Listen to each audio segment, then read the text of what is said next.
Kid gloves are coming off tonight. I'm fucking going all out. Yeah, for the sake of the show, please don't.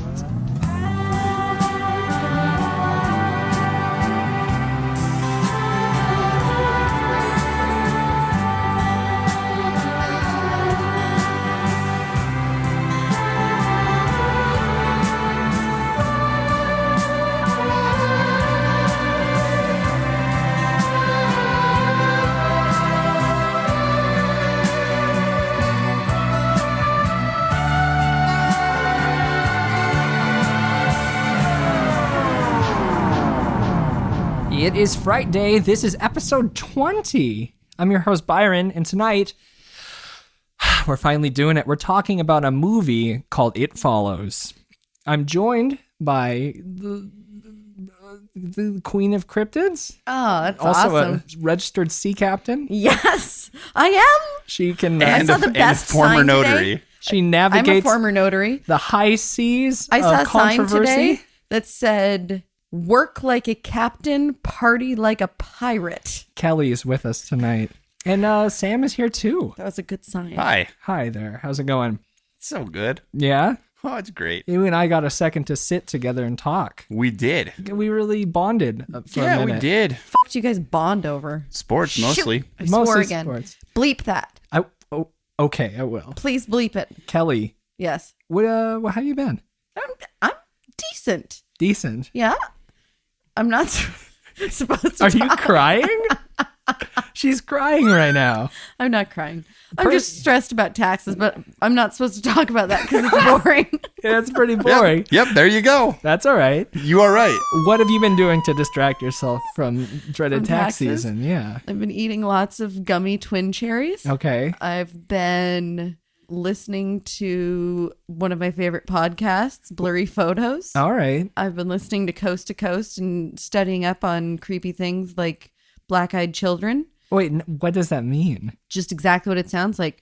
Wes Creepy, Borland? evil-looking children that show up in places and they have just pure black eyes. Is Wes Borland a black-eyed adult? Who's Wes Borland? Oh no, Sam, I'm looking at you. I was deliberately not meeting your eyes. She doesn't know who Wesley Borland is. I don't know who that is. What? What? Limp Bizkit's Give me some guitar player.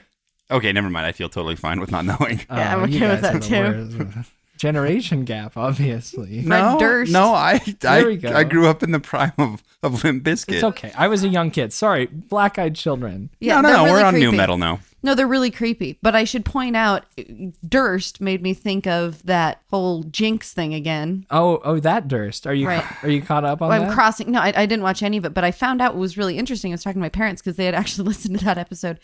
My mom and dad had watched the whole series, and it was really funny because my dad was like, "Yeah, I was listening to it. Didn't Byron understand that the news had already broken and that everybody already knew how it ended?" Well, of course I did. I just didn't want everyone else to be ruining Jinx because I know. it's an important I series. explained. I Okay. explained, but it was funny because it was Stan- the same point that I was making. I understand. Yeah, Stan. Stan. Should I say his name? Black-eyed children are scary. Okay, are we going to learn more about that Yeah, a lot later more. tonight A lot more. in Kelly's Cryptids and Conspiracies? Yep. Cool. Yep. Well, that's exciting. Did you guys watch anything? Did. You did? Yes. That's all you get. Okay. Do you want to elaborate on what you watched this week? Monsters. Okay. Legend of Hell House. Do you want to go one by one? Resolution. And maybe tell me what you think about Monsters. That was Good. Garrett. Oh, you're the worst person I know. Sam. Yes. Did you watch Monsters? Yes, I did. Gareth Keenoff. your dog just So I just opened the opened door. the door and came into the room. Is that ghoul assistance or did they just do that on their own? It's on their own. Buster knows how to open doors, although typically he only does it when he's frightened. So it could be ghoul assistance because something had to have frightened him. All right, so we'll be back after this commercial break. The Halloween experts at Magic Manor have everything you'll need this year, including actual character masks from famous motion pictures. And they can show you the proper application of makeup to impress that special someone. Magic Manor's professional hand-painted custom masks start as low as $250. This Halloween, remember Magic Manor. Wigs, masks, makeup, costumes, shockingly authentic. Magic Manor, East Wind Mall. And we're back. Gareth Edwards, the mind behind the Godzilla reboot and a future Star Wars. Yeah, the first spin-off of the Star Wars Fingers crossed. new franchises. Boba Fett, maybe? Rogue One is I what don't it's know. called. What does that mean? So My speculation is it has something to do with Rogue Squadron, Yeah. the Video X-Wing game. group that... Oh my God. I don't know anything about Star Wars. It's because you're not a nerd. I'm sorry. You don't know anything about Limp Bizkit. I forgive you. But Monsters, his first movie, he did, I think, a handful or all of the CG himself for this movie. Did you know that? I didn't. I also know that he edited the whole thing himself. He It pretty was much did good. everything. Wow. He wrote it, directed it, edited it, and did special effects. See that? I basically knew nothing about it except he was the director. He's doing the new Star Wars. Wanted to watch this. That makes it even more impressive Can we because back up a second? Sure, I guess. That's bullshit. Wait, We were do I have to searching beep that through- too? No. Okay, shit's Just fine. Yeah, just beep the F word because Okay. that's out of control. No fucks. Yeah. We were actually going through the Netflix queue trying to find something good to watch. And I said, oh, this one, let's watch this. And Sam said, looks bad. And I said, let's look it up. And we looked it up and it had like a 6.4. And he's like, oh, okay, well, I guess we can watch that. and then we saw, hey, it's he's Gareth trying Edwards. to tell you that this was his idea to watch it. I never said He it is was. full of shite. I said, knowing that it's Gareth Edwards, director of the future Star I Wars wanted movie, to see it. was the reason for me to watch it. premeditated.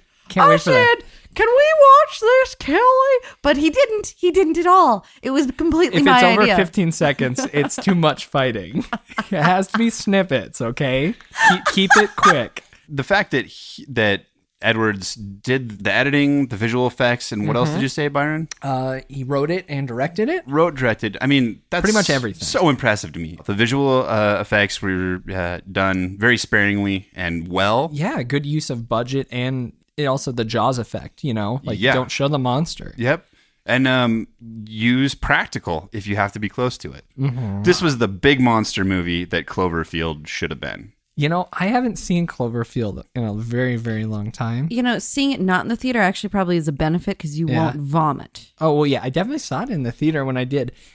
Do you know the show Silicon Valley? No. I'm aware of it. Do you know who TJ Miller is? No. I'm aware of those letters. Yeah, T and J and all the other ones. Well, he's actually the cameraman in Cloverfield the entire time. It's just weird. Huh. Interesting. Maybe I'll revisit Cloverfield. I don't know. Eh.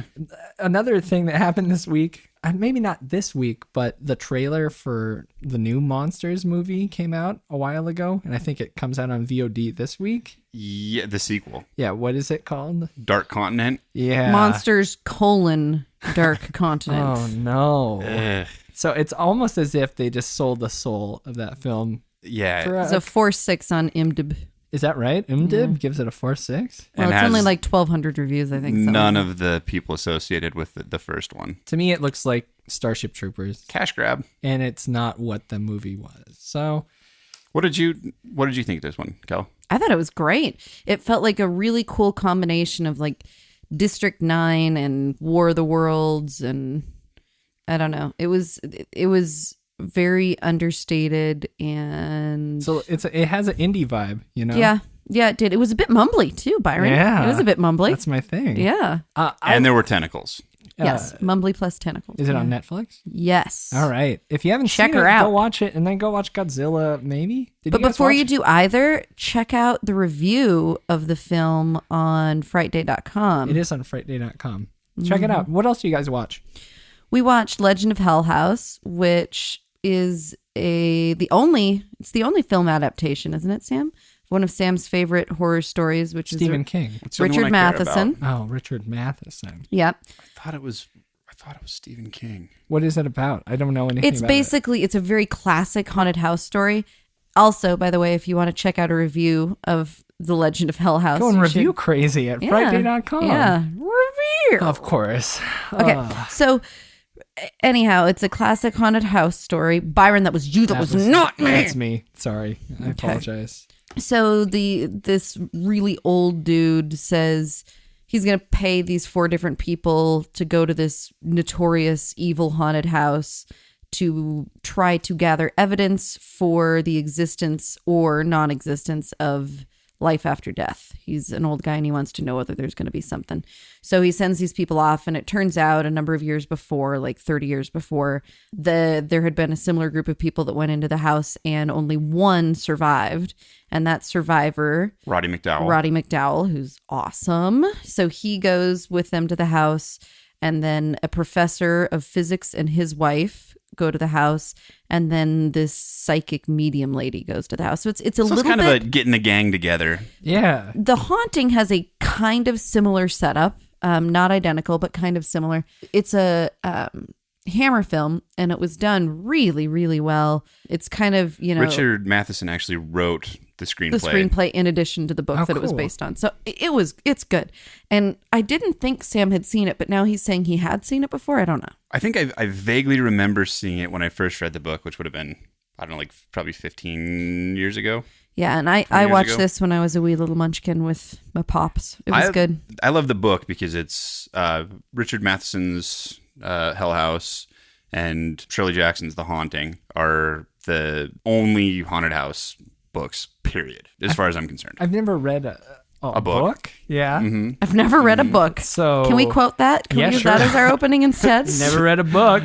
And Hell House is exceedingly grim and bleak. The book is, and it's carried over very well, particularly for 1973. Was it 73? Yeah. That's my favorite era. You know that. And it is weird how many boobs you can fit in a PG movie if it was shot in 1973. You're right. It was, So it was weird. Pre-13. Yeah. Super scandalous. I love it. But it was good. Very, very good.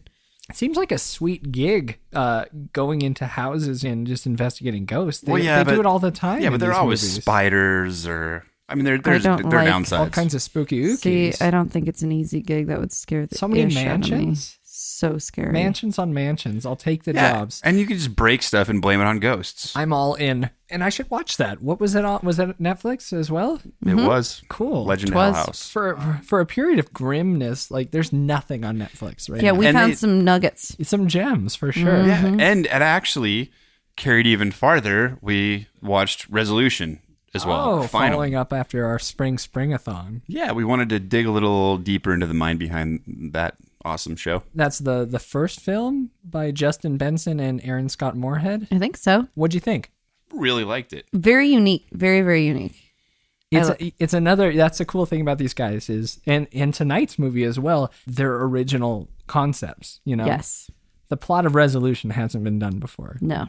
and I love it. What did you think? It was very well done. It was obviously a very simple set and a simple simple casting and a simple plot until it gets in a little ways and you realize it's something completely unique. I definitely don't want to talk about it too much because I don't want to give anything away. It's much more fun if you go into it knowing only what we knew, which was the synopsis that it's the story of a guy whose friend is a complete meth head and living in some cabin in the woods. He decides he's going to go out and help the guy get clean. And that's all we knew going in.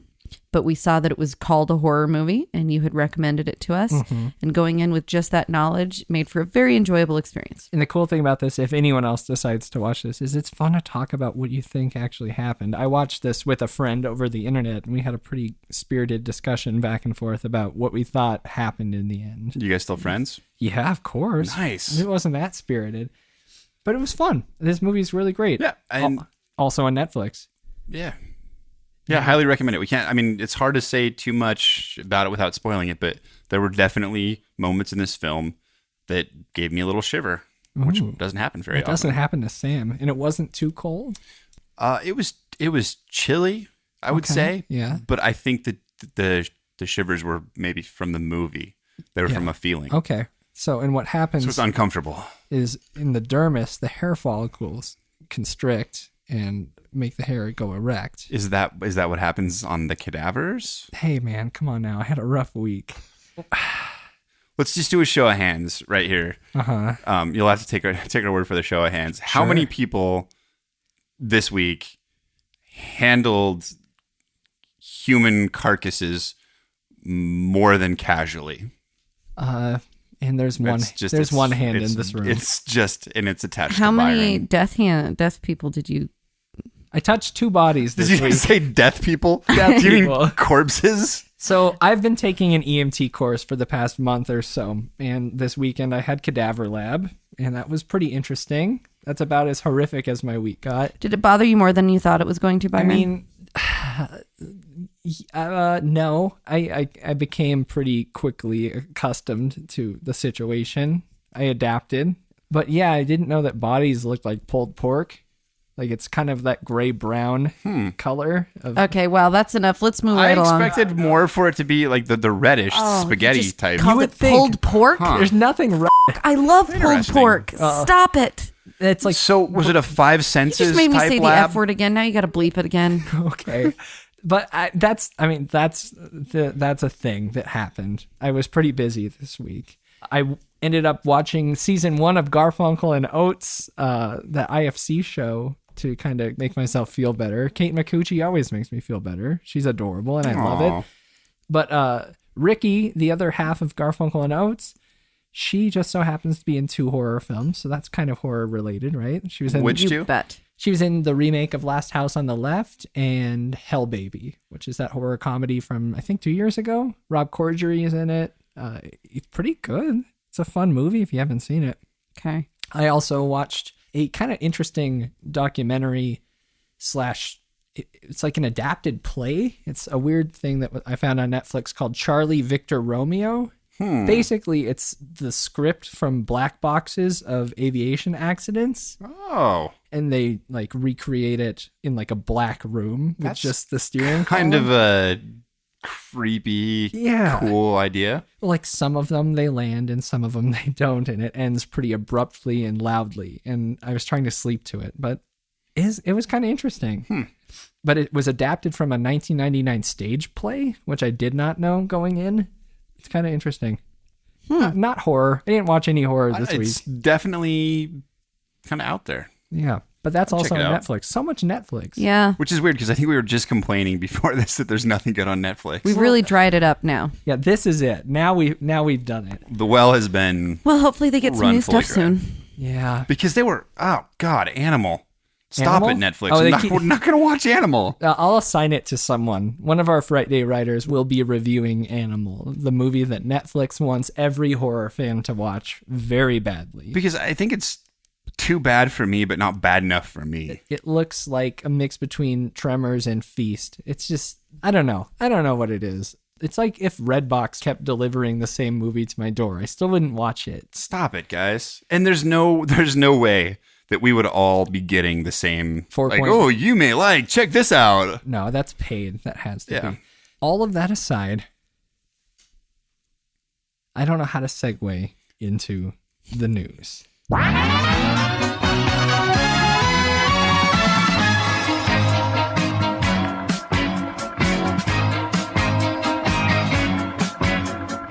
Great news on the American Horror Story front this week. Obviously, we all know from recent news in the last few weeks that not only will Lady Gaga be starring in season 5 of American Horror Story, but the name of the season is Hotel. So this is how we know this. Yeah. Yeah.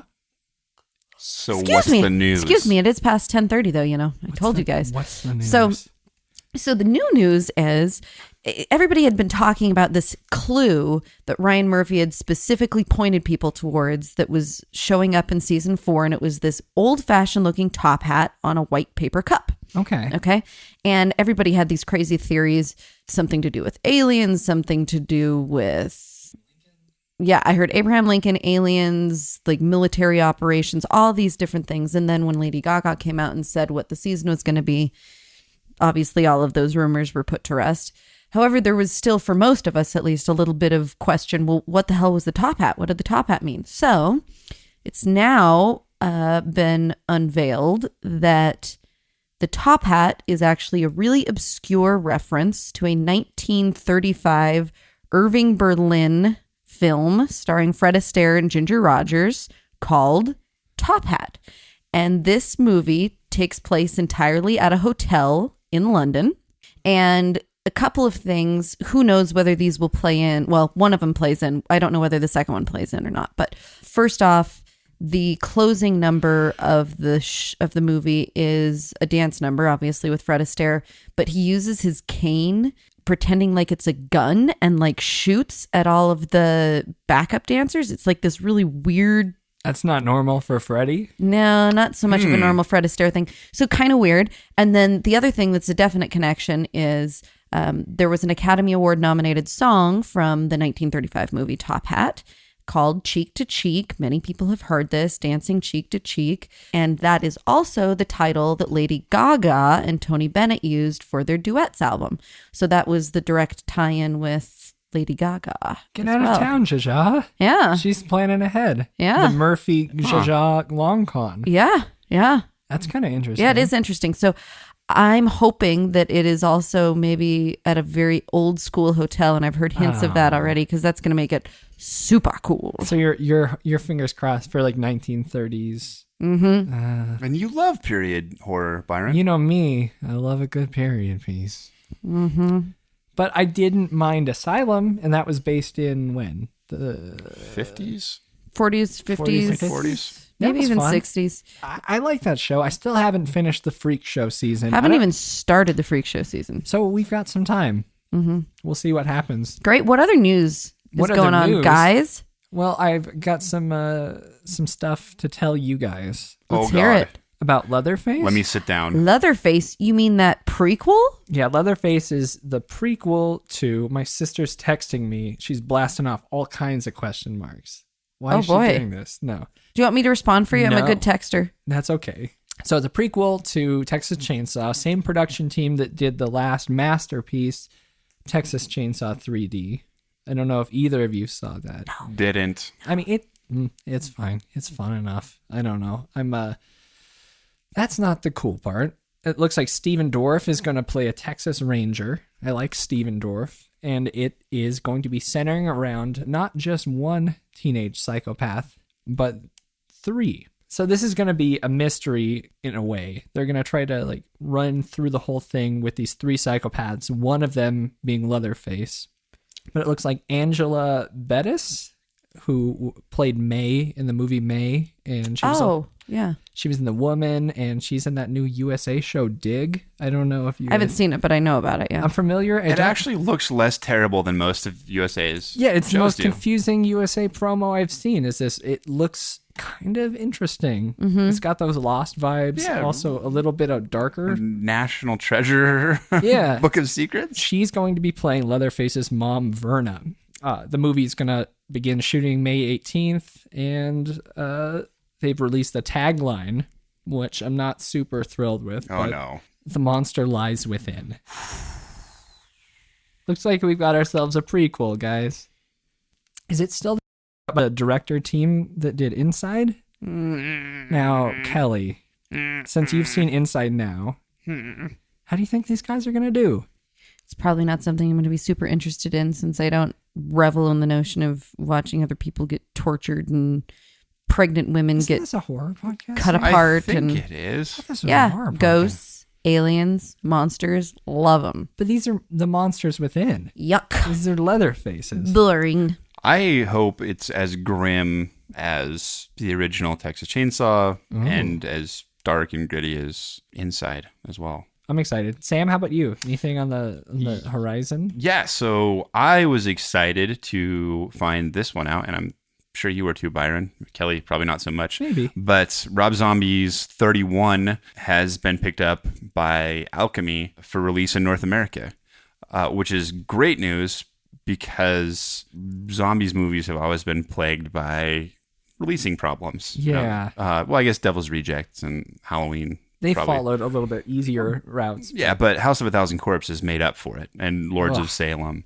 The awesome thing about Alchemy is they distribute 75% of the independent DVD and Blu-ray offerings of Target and most other large retailers, brick and mortar stores, and iTunes, as well as most digital outlets. So wide distribution, deep bench, big catalog. I hope that they can make it available for a lot of people quickly after the release. That's how Robert Zombie tends to make his money, is with DVDs. Like, you always will see his movies just stacked up in every horror section, lots of them, and cheap. What do you think? Do you think that there's any way that we would expect a theatrical for 31? I mean, Or wide theatrical? Anything's possible. Did I see Lords of Salem in the theater? No. I think that was a VOD release. No, it was in the theater, I think. Was it in theaters here? I don't think so. I think it was. I don't think it ever got wide release. I'm pretty sure it did not. Okay, I'll believe you. I'll believe you. I think that VOD is kind of the way of the future. I think that's pretty apparent these days.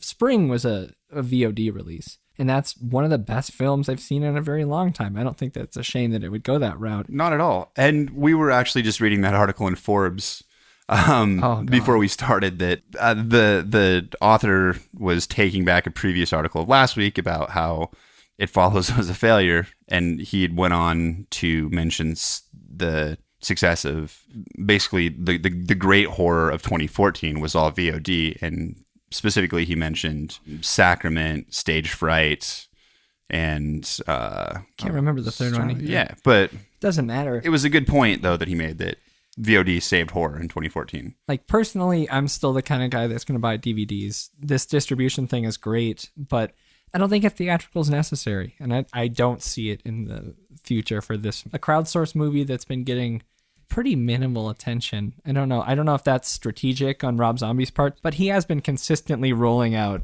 new cast. Yeah, it seems the promotion seems very deliberately paced. Yes. I guess we'll just have to wait and see. Does 31 have a release date? No release date yet. It's sounds like it's just wrapping shooting. And then he's touring the summer, so hopefully it gets edited and because he does music too. Yeah, I mean, they've got to be going for a Halloween release. It only makes sense. Yeah, that makes sense. Kelly, do you have one more thing to talk about in the news before we go into Paranormal Cryptididy?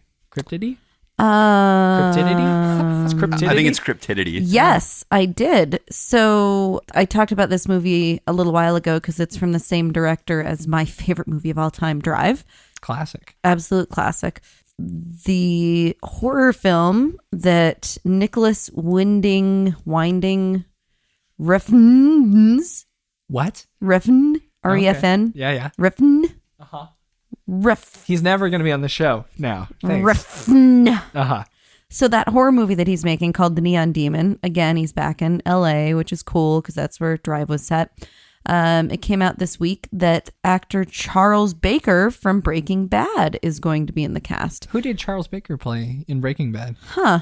I Don't knew know. you were going to be a dick and do that. No, I just like Breaking Bad. I have no idea. Let me figure it out. So he joins, we talked about Elle Fanning was going to be in it, but also Christina Hendricks from Mad Men, Jenna Malone, and Keanu Reeves. So we're stacking up one hell of a cast. Special Agent Johnny Utah? Don't do that. Don't do Keanu's that. doing a really good job of picking good projects lately. Fun ones, at least. John Wick was great. Oh, he plays Skinny Pete. How could you ignore Skinny Pete on Breaking Bad? Oh, Sorry. It's okay. Skinny Pete and Badger? And Badger. See, this guy watches. I watched. I Oh. liked Skinny Pete and Badger. They were nice. Oh. Real dumb. They mean well. They mean nothing. They don't know anything. They just are. So to settle our discussion earlier, sorry, Lords of Salem was released initially on 355 screens Okay, there's no way it was here. and grossed 642,000 in its opening weekend. But what was the budget? Do you know? 2.5 million. Okay. So Neon Damon? What? Demon. Oh, okay. You're Neon Damon. That's- The movie's that's Neon my name? Demon. Okay, Yes. sorry. What kind of movies are you going to shoot with a name like Neon Damon? I mean, definitely not pornography for No, sure. I wouldn't think so. Yeah. So that's it. That's it? That's it. I mean, for that news. Well, okay. Then what do you say we gather around our favorite cryptozoologist, come aboard, shove off. Yes. It's time for, shove off. Shiver me timbers. It's time for Captain Kelly's Cryptids and Conspiracy. Kelly's Cryptids and Conspiracies. So this week, I would like to talk about black-eyed children. There isn't anything pressing in the news about it other than the fact that there's Can a I new... stop you real quick? Oh, I do not know what a black-eyed child is. I will tell you in a second. Okay, well, I just didn't want to get... There's a new indie horror film called In Limbo that's coming out. It is a British film, and it centers around a psychology student studying at Edinburgh. Edinburgh? I think Sam, how that's do you right. pronounce that? Edinburgh? Edinburgh. That one. Yeah. University. And there are a lot of recent reports of sightings of black-eyed children. And for those of you who don't know what black-eyed children are, Very creepy kids, ranging in age. They look perfectly normal in normal clothes, but they have pure black eyes. And typically in America in particular, they're reported approaching people in parking lots, trying to get into cars, knocking on people's front doors and saying, can we come in and use your phone? And it's almost like there's a vampire element to them where they can't just come in, but if you invite them in, God knows what happens. So real creepy. When they turn into adults, they're no longer black-eyed. I don't know. I mean, so there are lots of theories. You just outgrow that. Yeah. Some people think that they're demons. Other people think that they're vampires. Other people think that they're aliens, ghosts. There are lots of different theories, but a lot of reports have been documented at this point. And of course, much to Byron's dismay, the origin appears to be in England. Okay. Yeah, well, I'm more of sorry. It's the only websites you subscribe to. Well, no, it's just that there's a lot, like I explained a couple weeks ago. It's a grim, dreary place. There's more history, so That's there true. have to be more ghosts. It's just logic. So is Wes Borland an American? Does anyone know? Okay, what is with you and Limp Bizkit today? Why? Have you ever seen him? What does that have to do with black-eyed children? He wears black-eyed contacts all the time, full black eyes. Oh, yeah, I know what you're talking about now. Yeah, of course you Okay, do. sorry. If he was legit, he'd gouge him out. Anyhow, Cannock Chase sightings. So it's a place in England, and apparently there were some children who disappeared a number of years ago there. And Borland. I opened too many windows of Wes Borland's eyes and it shut down the computer. I'm going to go to bed now. No, I'm sorry. Continue. You said something. Is it recording again? Yes, of course it is. Sorry. So Cannock Chase is a place in England where some children disappeared a number of years ago, and those are supposed to be the first official black-eyed children sightings, and it's apparently in kind of a wooded area. People consistently report the same story of seeing this little girl or hearing a little girl screaming for help, run around, try to find her. When they finally see her, she looks at them with pure black eyes and then runs off into the woods. Like 12 different people have reported this. A little bit scary. Yeah. But it takes on a little bit different form in the States. There's one really interesting tale about a woman who was middle of the day. She went to a gas station and she had a little kid, 5 or 6 year old kid. Actually, no, I think he was 9. He was 9 years old. He was just sitting in the back seat of the car waiting for her to come out. She went in to get, like some milk or whatever. So she comes out, gets in the car like many people would, and starts to, adjust to back up and looks in her rearview mirror to check on her kid, make sure everything's okay. And staring back at her from the middle seat. So the kid was sitting nearest the door. Staring back at her from the middle seat is this little boy looking to be 12 or 13 years old with pure black eyes. No way. Yeah. The mom gets completely freaked out, obviously, jumps out of the car, runs around, grabs her boy out of the car and runs into the convenience store. Won't tell the convenience store owner what's going on, but calls her husband. She and the convenience store guy go back outside while they're waiting for the husband to show up. And all 4 doors of the car are now open, but there's nobody sitting inside any longer. This is where it gets really weird. So the dad shows up at the convenience store. The mom refuses to even drive her car home because she's so freaked out by it. She drives her husband's car. Her husband drives that car home. On the way home, he gets in a horrific accident and is in the hospital for like weeks. Ends up being okay. But at the same time, the son falls ill and they take him to the doctor and at first it looked like it was measles. He had all these bumps all over his body and they diagnosed it as measles. And then suddenly the symptoms changed. And this happened 3 or 4 different times and they couldn't figure out what was wrong with him. Eventually it went away, but really, really creepy. And that's kind of a consistent theme with the black-eyed children, that they seem to be like harbingers of doom. They either indicate that something bad is coming or lead people towards something bad, or perhaps they're causing that something bad. Who knows? I mean, maybe they're like the Grim Reaper's little helpers. Who knows? Reddit's a great place to look up stories of black-eyed children. There's a person that pulled like the top 16 stories off, and there's some really good ones. In fact, I should probably put a link to that up on our website because there's some really creepy ones. But you're aware of creepypasta too, though, Yes, right? yes. Creepypasta is definitely where Slender Man came from. Yeah, and all of that is... And actually, there have been some Fiction. fun fictional links between Slender Man and these black-eyed children. But the black-eyed children actually did come out of this story in England before the creepypasta. Okay. They have been integrated into some stories on creepypasta, but their origin is not. But are there pictures of these there's one supposed picture that keeps getting referenced, and I'm trying to track down the actual picture, but it's referenced in a ton of different articles on them, so I'll get that together. It's really creepy because the stories are all very consistent, and some of these people, you know, have never even heard of black-eyed children, and they're like, what are you talking about, black-eyed children? And they're just telling this weird story of something that happened to them, and then they discover this is actually a phenomenon. But the consistent theme in America seems to be they show up at your door and they're trying to get into your house, and they'll say, you know, can I please come in and call my mother? I'm scared. Can I please have a glass of water? And sometimes they'll be in, not to let those poor kids in. Sometimes they'll be in pairs, and you know, it'll be an older sister and a younger sister, an older brother and a younger brother, or vice versa, you know. And they'll say, oh, my little brother's really scared. Can we please come in? So you hear a lot of people telling stories about they just have this overwhelming feeling of doom that they can't even explain. And one of the creepiest stories was a woman had gotten up because her dog was freaking out, and she went and looked through the peephole, and there were these two kids standing there with pure black eyes. She hadn't made a noise yet. She hadn't touched the door. She was walking in slippers. There were no noises being made. Before she made any indication that she was even on the other side of the door, the girl looked up and looked straight in the peephole and said, can I please come in and use your phone? And this woman took a step back from the door, still saying nothing. And the girl on the other side of the door got more urgent and started raising her voice. She took another step back. And this isn't like one of those clear glass doors, you know, the one that's beveled. This is just a normal old door. There's no way she should be able to see what this woman's doing. That's one of the creepier things that I read. I mean, who has a landline, though, these days? I know, that's really funny, too.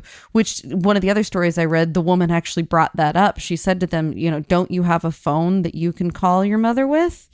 And everyone does. And the description was really creepy that the two kids just turned and looked straight at each other and didn't say a word, and then turned back and faced her and said, my cell phone's low on battery. I can't call my mom. Can I please come in and use yours? As if they're telepathically communicating? Yeah. Yeah. So do you believe that it's demonic or possession? I have no idea.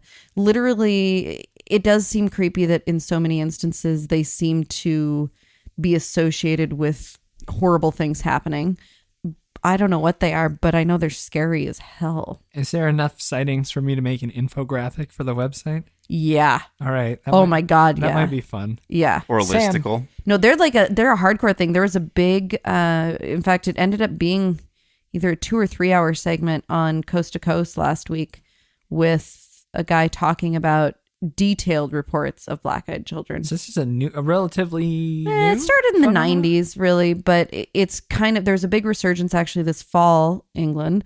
There were a huge number of sightings, and there's kind of been a steady stream in the States. So it's not a little thing. I mean, there's certainly like way more black-eyed children sightings than there are Slender Man sightings, for example. Well, that's pretty incredible. We'll keep our eyes on the developments, right? Yeah, right, guys? Right, Sam? Yeah, and keep your eyes peeled for that cool indie film, In Limbo. I'm excited to see, because to the best of my knowledge, I haven't seen a black-eyed children film before. So well, Atticus Institute is supposed to be? No, it's not children, but they go the full black eyes. Okay. Well, I'll have to check it out. I think they do it in The Conjuring, too. Yeah, that's different. Not children, full possession. Yes, they're actually called BEKs, black-eyed kids. And what was the... That's bad. It's true. I mean, like literally, it's a thing. If you Google it, that's what they're called. Bex, what was the one that came after The Ring? The Ring 2. The Grudge. Oh, The Grudge. Okay. Black-eyed children. Is that all for this edition of Kelly's Cryptids and Conspiracies? I think that's all for today. I'm gonna have some stories that I put up on the site. It's just been a bit of a stressful week. I'm sorry. So it's okay. I'm sorry, everybody. But yeah, so check out Black-Eyed Kids. Let me know if anybody has any personal experiences with them. That'd be really fun to hear about. I guess one more quick thing. Sorry. One of our loyal listeners asked us about some Slender Man sightings that have been reported and some pictures and videos. So just to, give my 2 cents on what I was able to dig into. Who is the person that wrote in? I'll look it up. What I could find about those specific photos are that they haven't been proven one way or the other, but there's a lot of speculation that they most likely are faked. Slender Man almost 100% certainly was created on creepypasta. There are some interesting theories out there that and Sam, I think you were even actually talking about this a little bit earlier as part of the movie Resolution. But there are theories out there that, if people talk enough about a certain thing and there's enough energy around that certain thing, that it can actually project itself into reality. So there's some interesting theories that even though Slender Man might have started out as a story and an urban legend, that it might actually have crossed over into a real thing now because of all the energy and talk surrounding it. I certainly don't have anything to, indicate that is fact, but it's interesting. The one piece that I haven't been able to find any conclusive information on one way or the other is the really creepy video that was part of that link that you sent. And it was of a tall stick-like creature crawling down the side of a building. And I haven't been able to find any information about that one way or the other, but that video was super creepy. So I am still looking into it. Does it look real? It looks pretty real. But also I think it's a shot that is done in a way that wouldn't be terribly difficult to fake because there's nothing else moving. So there's no change in lighting. There's no change in other stuff. So, I mean, if you were going to fake a video, that looks like it's a good shot to be able to fake. But that doesn't mean that it's faked, obviously. So I want to look into it. It's very creepy. And thank you so much for sharing. Rene? Renee? Renee. Or is that right? Renee, yes. Yeah, I think it's Renee. And if we're mispronouncing your name, Renee, I really apologize. Awesome tip. And good find. Yeah, that was great. Really creepy stuff in there. So I will keep you posted on what I find regarding that video. And we will obviously keep our eyes peeled for anything Slender Man related, because that is an interesting story itself. So thanks a lot. All right, guys. It's been a long time coming. We've been building to this. Holy cow, yes. Forever. It's time that we discuss a movie called It Follows.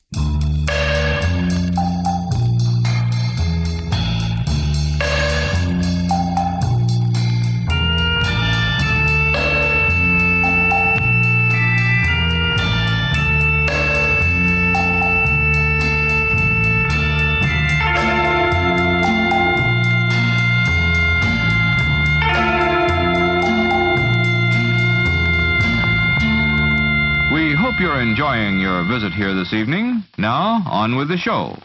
It Follows, directed by David Robert Mitchell, starring Micah Monroe, Keir Gilchrist, Daniel Zavato, and Lily Sepe. All kinds of names. All kinds of names I don't know how to say. I think it was a really good effort. Thanks, and you man. did as well as any of us could. Would you like to give an effort to giving us a synopsis? Yeah, it's just tough to synopsize without giving away too much of this movie. Well, don't fuck it up, okay? Well, all right, it's a lot of pressure. It's all right. Just don't. 19-year-old Jay has a seemingly innocent sexual encounter with a boy that she's been dating for a brief period of time.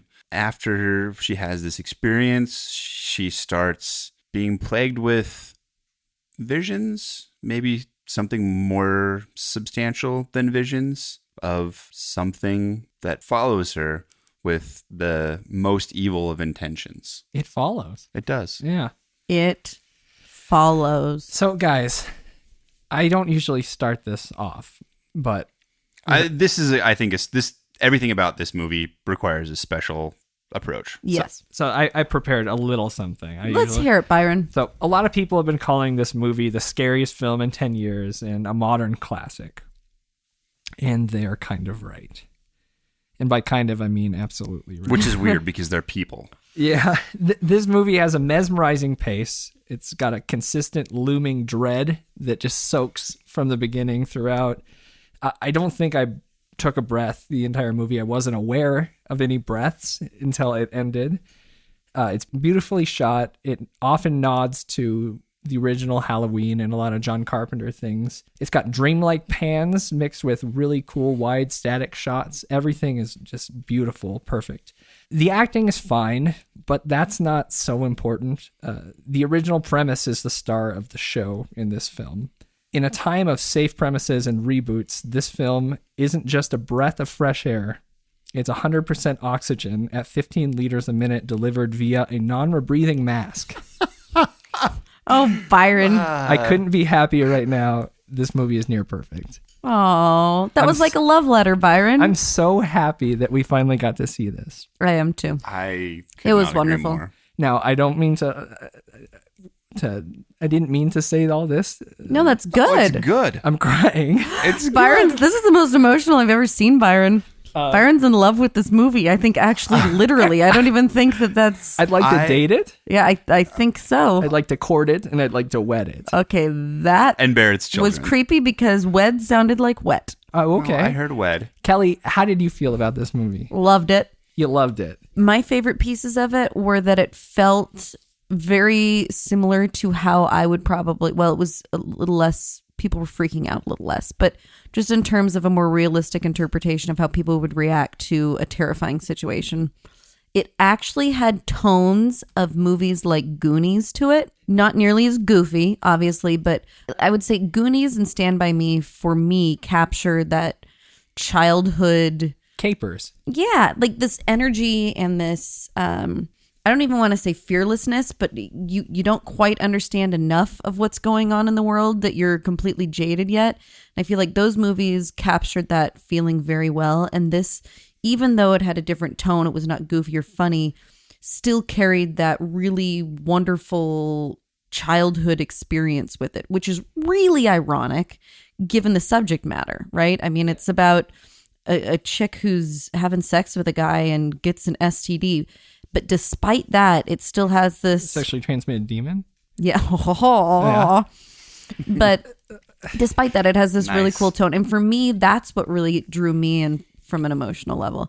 You know, this band of friends that they're going to help each other get through this. And I just thought it was awesome. It had a real unique, youthful energy that I think everyone could relate to. Like, Yes. It Yeah. really draws you in a natural way.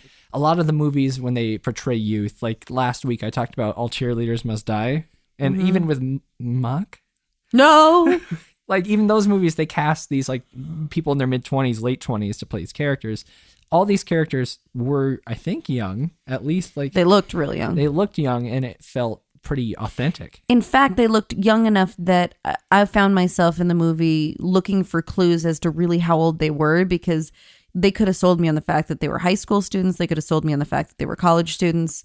So I thought that was cool. Yeah, it was cool. How about you, Sam? Anything to add?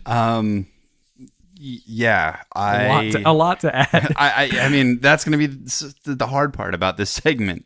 Horror fans talk about the movie or the book that gives you that feeling. Capital T, capital F, that feeling. And for me, the last time I got that feeling from a movie was House of the Devil. Ty West. Yeah. And before that, maybe the original Halloween. This movie was truly a very, very few times in a lifetime experience for me. I got totally lost in this movie. I liked the characters, even the characters that I didn't like. I liked it. It was completely immersive. It made such good use of the camera to draw you into that movie. And it got very rapidly to the point where my eyes hurt from scouring every corner of that theater screen looking for what followed. The threat in this movie is so unique and honestly genuinely terrifying. I'm a home invasion fan.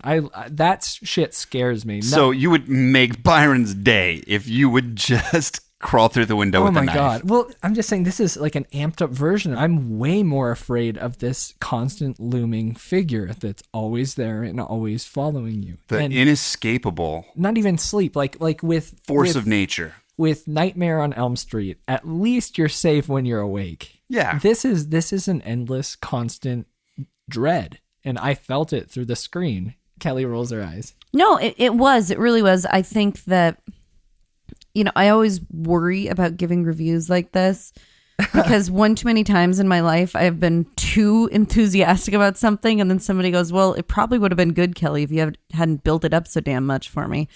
But I do think that the media is building this up so much anyway. I mean, it's getting more play than any horror movie has in a very long time. Well, yeah, it started out at how many theaters? 30, 1,200. No, before its that it initial was run at was 36. 35 or something. Yeah, And then last week it went to something like over 1,200.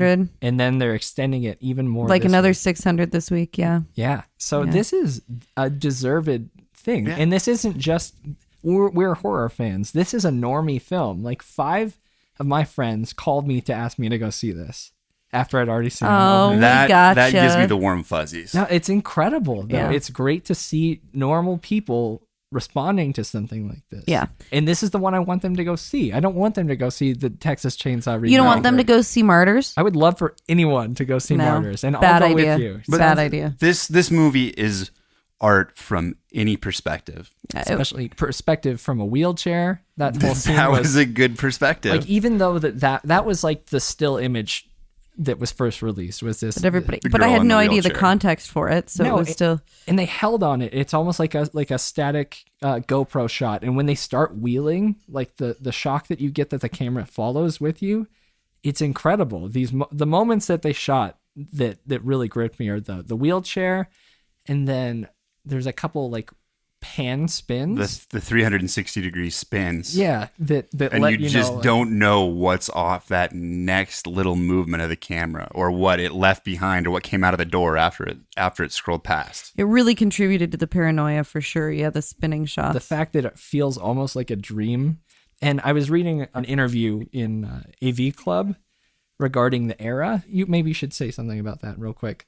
The fact that it's almost unidentifiable. And it was interesting for the first part of the movie. I kept trying to figure out, like, when is this supposed to be? Because there were all these different clues. Like, she's wearing a swimsuit, and I'm like, well, you can't really identify it because it's such a nondescript swimsuit. It's just a black one piece. She goes inside, and there's this really old TV, but then her friend's got this, like, e-reader in a seashell case, which apparently is something that doesn't even exist, so it's almost futuristic. People are loving it. So Although- it was, you couldn't identify it. So I spent maybe the first 10 minutes trying to figure out when it was, but then that question just completely disappeared from my mind, and it was just like this very comfortable every time environment. It's so funny. So what? I mean, I think we all, it sounds like, had that experience. So Kelly, it sounds like you were using fashion to try to kind of decipher Right. what the era was. Byron, what were you trying to? I was looking at like the elements of how they were living. There was these lamps, and the TV is another good sign, and also like the automobiles and the way the houses looked. But the houses looked like they were suburban houses from the 80s, Yeah. but they were distressed. So it almost felt like it was beyond They that had point. passed you know? they had passed their prime. Yeah, and I think there's a huge clue later on in the movie that kind of explains all of that.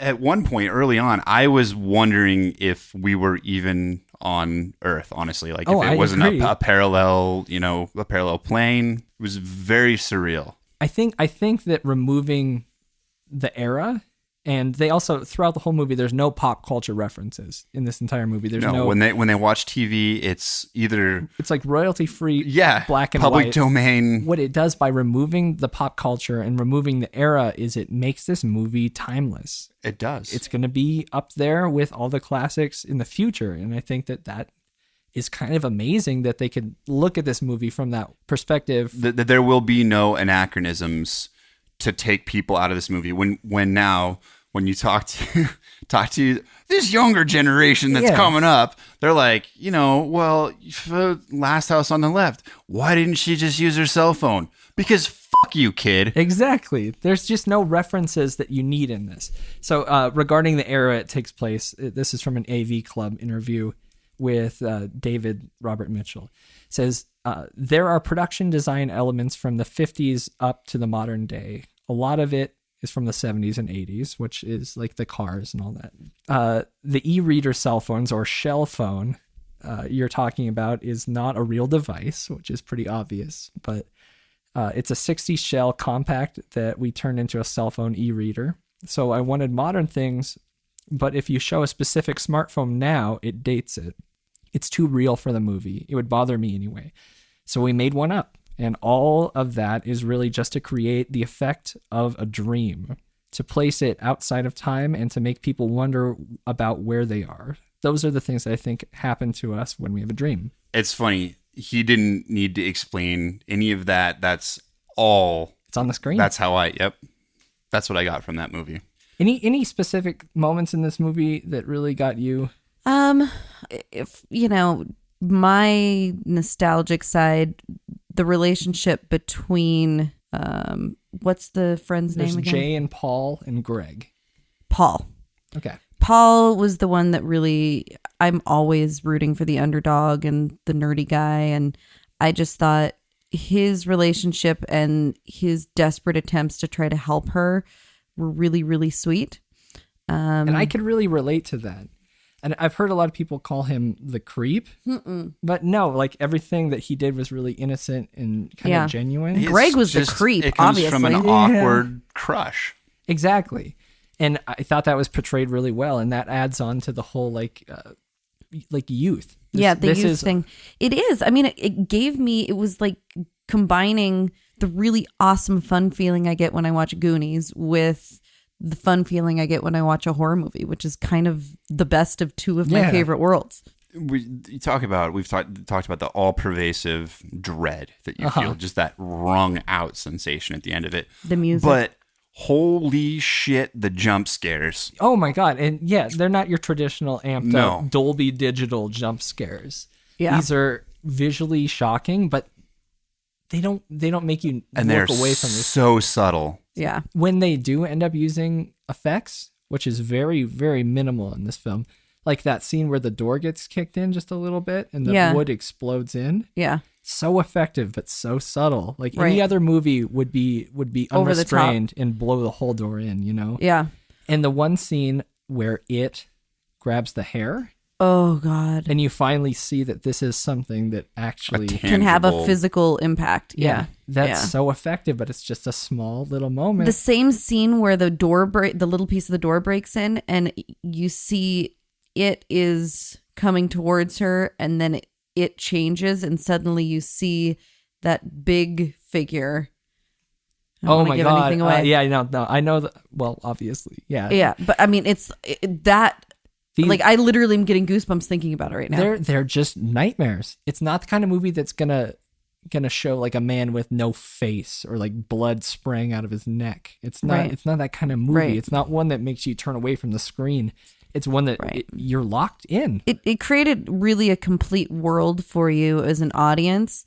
I love movies, but it's really rare that I go to a movie in the theater and I don't at least once or twice like check my watch. What time is it? How much longer is it? And not even from like a God, I hope it'll be over, but like just a frame of reference. What's going to happen given how much time is left in the movie, whatever. Well, and I never even thought about looking at my I watch. couldn't have separated. told you how long we were even in there for until after the movie. It was.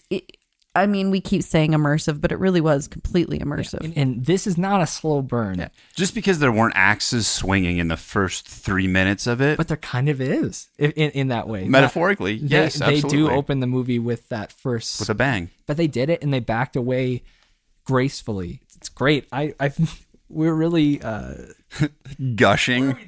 We're We're in gushing. love. We're in love. This is interesting, and I did not realize this because they're two such totally different worlds. Jake Weary, who plays the origin of the disease, or whatever it is in the movie, is also one of the main characters in Zombieverse. really. Yeah. How did I not play pick that Tommy? up? Because it's, literally a different universe. I should also mention that Micah Monroe is in The Guest. Did you guys saw that, right?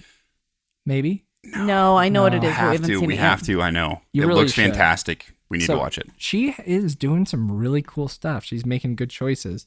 But I think it's great that a little indie film like this, that this is the second movie that the director's done. Before this, he did a movie called The Myth of the American Sleepover, which I guess kind of has the vibes. That's maybe where he gets the youthful intuition. I almost want to say innocence, which is really, again, it's just such a weird word to use given the theme of this movie, but it kind of is. Like the way they approach everything, even thinking that there's something they can do about it, like that there's going to be a way that they can fix this. Well, the way the whatever it is happens, it doesn't happen in a really super aggressive way. I mean, I think a lesser filmmaker would have done this in a kind of a rapey way. But this is like a mutual, youthful, sexual experience, and I think, yeah, and no, I agree. it's very awkward relatable. and- It is. Yeah, So- I agree. So one thing we haven't talked about, and I think it's the biggest character in the movie. Quite is possibly. the music. So the soundtrack is by, what is the guy's name? Disaster Piece. Disaster Piece. Not a fan of the name. Huge fan of the soundtrack. I pre-ordered it on Amazon the second I got to my car out of this movie. I Googled it and I got it. It comes out on the 7th. It has moments where it merges like really beautiful sounds with like kind of the grittiness of the Lords of Salem soundtrack. The kind of atonal, dissonant. Yeah, kind of like John Carpenter a bit. Yeah. But then it throws in these weird chiptune, like 8-bit parts. And it's much more. I love John Carpenter. In fact, before we started, we were listening to John Carpenter's Lost Themes. Yeah. But it's much more lush and deep than John Carpenter's themes from just by virtue of the technology available. Exactly. I love the progression John of music. Yeah. It's a whole nother level to the tension that It Follows brings. Well, I think, and it's also a huge stepping stool into becoming a classic. You know, all of the classics have a theme and they have that vibe that runs throughout. And it's not ever going to be out of style because it's kind of outside of time. This movie, you guys. Hey, Byron. Yes. What would you give this movie? Well, first let's tell everyone our decision to not do dead Oh, yeah, we're giveaways. not doing dead giveaways. Sorry. Sorry, Yeah. guys. You go watch this fucking movie. You have to. Yes. Go tell your friends, Yeah. drag your friends, and There's nothing that we Maybe could see tell it you. twice. There's no way we could explain this movie that wouldn't be a huge disservice to what it represents. I didn't even think about a grade. Well, on the spot, Byron, go. I give it a 9.2. I love This it. is such a good movie. Byron's so in love. I hope this stays. I can't imagine it going any lower. This is such a fun movie. Yes, I agree. And from a guy like me who loves graphic violence I know. in my horror yeah, but films. it did have cute girls, Byron. They're so. fine. Kelly, how about you? How do you feel about this movie? What would you rate it? I'd give it a 9.0. I thought it was really, really good. It would be hard for me to give. I mean, really, it would have to have aliens and ghosts for me to give it any Maybe score ghost higher aliens. And than cotton that. candy. Yeah. And unicorns. And ice cream with sprinkles and whipped cream. Uh-huh. Or just whipped cream with sprinkles. Or just that, actually. No, it was fantastic. The acting was good. The story was great. The music was great. The atmosphere was great. It very subtly but effectively captured exactly why I like going to see movies. What about you, Samuel? I'm going to also actually have to go with a 9.0. All right.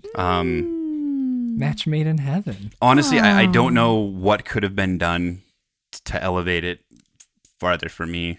I just assume that somewhere out there must be a 10 that I'll probably never see. You don't want to let it out right now. No. You're going to drop a 10. Maybe. On his deathbed, he might revisit this and go, nope, it was a 10. But I couldn't think of anything that could be better about this movie. Even beyond the hype of this movie, we've managed to be impressed in a time where everything that comes out is supposed to be the best thing. This truly is the best thing that I've seen in a very long time. The best thing, capital T, capital B, capital T. Lots of caps. Not even, maybe caps lock. All caps. I'm going to caps and the bold. whole thing.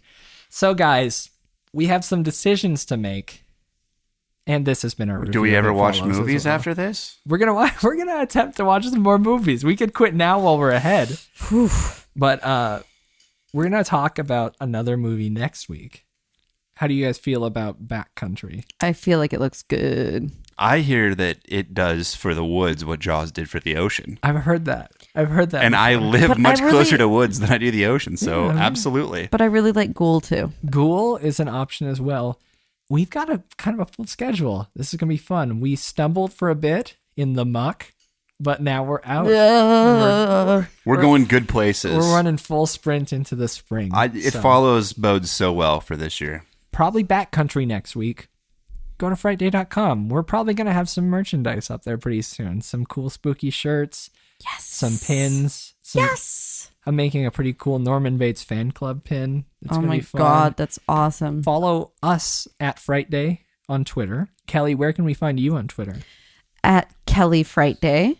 Oh, that's unique. Yeah, or you can email me, kelly@frightday.com. But really, anything you guys would like to notify us about, ask us Renee, about. when I was way to try to test you on this. I would love more. Renee or anybody else that has interesting nuggets of cryptids or conspiracies, especially. I'd love to hear about them. And that's Kelly@frightday.com. Yes. Yes, indeed. Sam, where can we find you on the internet? Well, some places I'd rather you didn't look, but also Sam Frightday. Okay. At Sam Frightday. That's on Twitter. On Twitter. And sam@frightday.com. And I am Byron McKoy on Twitter, and that's MCKOY. And you can also email me, byron@frightday.com. I'd love to hear from you. And you can write us collectively as a group at contact@frightday.com. Yeah, tell us how we understated the case for It Follows. It Yes. really means a lot that you guys are listening right now. Oh, it does. It means so much. Thank you for being such wonderful listeners and fans. And if you feel so compelled, please tell your friends about us because we really want to keep doing what we do. This is great. And we tell our friends about you. Yeah, we do. Yeah. We highly recommend you to everybody we know. Well, I'm looking at you, Dave. I hope Dave's listening. I hope he is too. He's a hell of a guy. Lots of stuff coming out on frightday.com. Check it. And until next Fright Day, I'm Byron. I'm Kelly. Okay, you are. Yeah. and I'm Sam. Stay scared.